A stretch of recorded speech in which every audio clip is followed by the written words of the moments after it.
Bonjour et bienvenue dans ce tutoriel consacré au nouveau volet sur le plan d'opération interne ou encore plan d'urgence de l'exploitant, sur la remise en état et le nettoyage de l'environnement après un accident majeur. Ce court tutoriel donne les grandes orientations pour permettre à l'exploitant de renseigner au mieux son POI sur ce volet. Je vous souhaite un bon visionnage.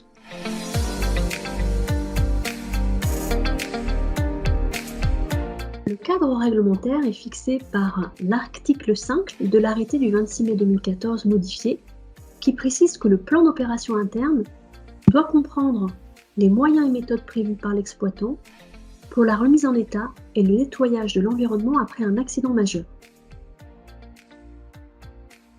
Comment définir un accident majeur? Un accident majeur, selon l'arrêté du 26 mai 2014, correspond à un événement qui a des conséquences graves pour les intérêts visés au L511-1 du Code de l'environnement, par exemple sur la santé ou sur l'environnement. Comment caractériser des conséquences graves sur l'environnement?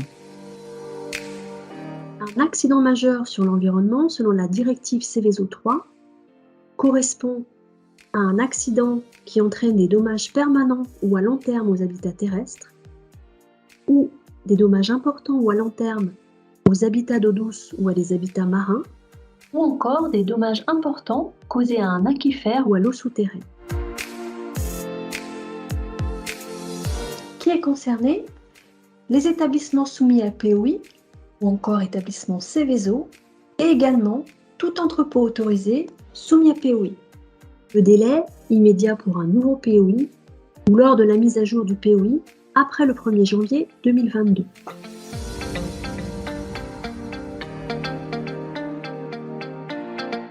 Les objectifs sont de prévoir les types d'atteintes à l'environnement possibles et les moyens et méthodes prévus pour agir le jour de l'accident. Quelles sont les cibles pour la remise en état et le nettoyage de l'environnement? Les cibles sont les sols, eaux de surface et eaux souterraines et potentiellement faune, flore.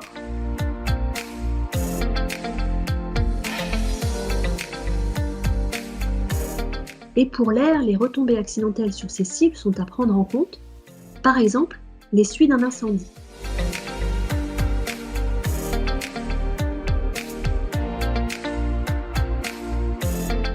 Eu égard à la diversité des conséquences, il s'agit d'anticiper les grandes orientations et pas de mener des modélisations ou des études complémentaires à celles disponibles dans l'étude de danger. L'exploitant se basera sur son étude de danger et son plan d'opération interne, qui permettra d'avoir accès aux modélisations de toxicité aiguë sur l'homme et aux types d'événements pouvant porter atteinte aux cibles environnementales sensibles. Quelles sont les cibles sensibles? Les cibles sensibles sont les surfaces cultivées, avec présence d'élevage, les espaces ou espèces d'intérêt écologique, les activités de cueillette, les zones de captage d'eau pour la consommation humaine ou animale, ou encore les zones à usage sensible type conchyliculture, pisciculture, baignade. Comment s'articule le POI par rapport à la gestion post-accident? Le POI correspond à la phase d'urgence, où il s'agit de mettre en sécurité l'installation, stopper la source de pollution, limiter les impacts de pollution, par exemple par la pose de barrages flottants, de rideaux d'eau, de moyens de pompage, et d'effectuer les premiers prélèvements environnementaux.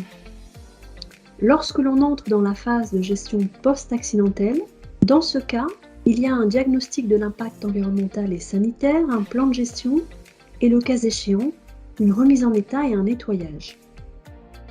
La gestion post-accident s'intéressera en priorité aux cibles sensibles à proximité immédiate du site et sur d'autres zones sensibles plus lointaines selon la spécificité réelle de l'événement.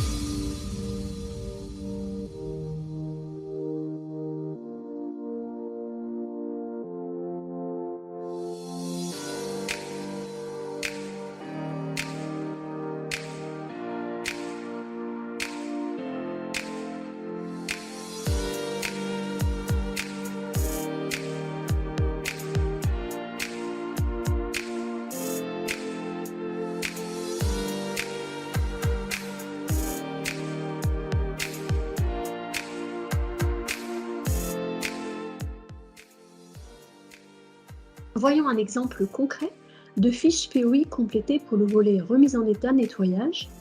Dans le cadre de l'étude de danger, l'industriel identifie un scénario nommé X qui a pour conséquence des impacts sur la cible faune, les élevages, et l'action post-accident correspond pour l'entreprise spécialisée à expertiser l'état de la faune, des élevages exposés, identifier l'éventuel impact sur la consommation, direct ou indirect, et si nécessaire en cas d'impact, collecte et soins de la faune impactée, abattage si nécessaire. Pour la partie flore et culture, l'entreprise spécialisée expertise l'état de la flore, des cultures exposées, identifie l'éventuel impact sur la consommation, direct ou indirect, et si nécessaire en cas d'impact, traitement de la flore impactée, destruction de la flore ou des cultures. Pour la partie sol, en cas de pollution, l'entreprise spécialisée expertise l'état des sols, identifie l'éventuelle pollution et si nécessaire, en cas de pollution, fait un plan de gestion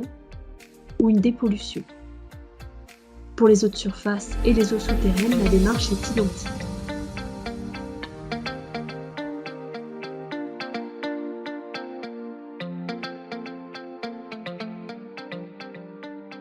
Quels sont les autres points d'attention? Il concerne la gestion des déchets sur site et la gestion des eaux incendies.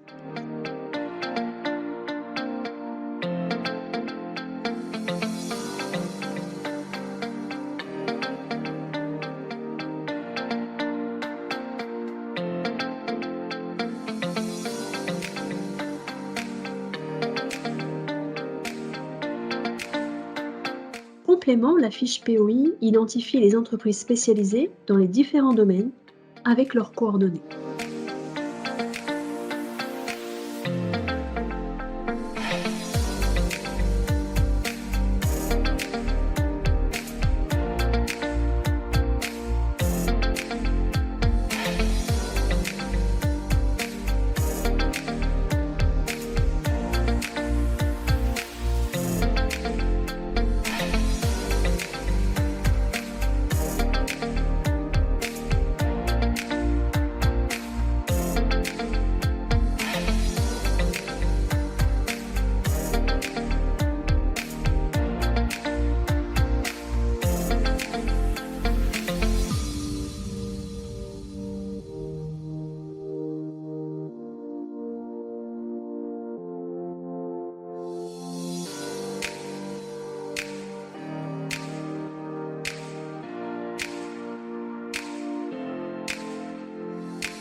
C'est la fin de ce tutoriel, j'espère que vous avez ainsi identifié les éléments à étudier, à recenser pour renseigner votre volet POI sur la remise en état et le nettoyage de l'environnement après un accident majeur.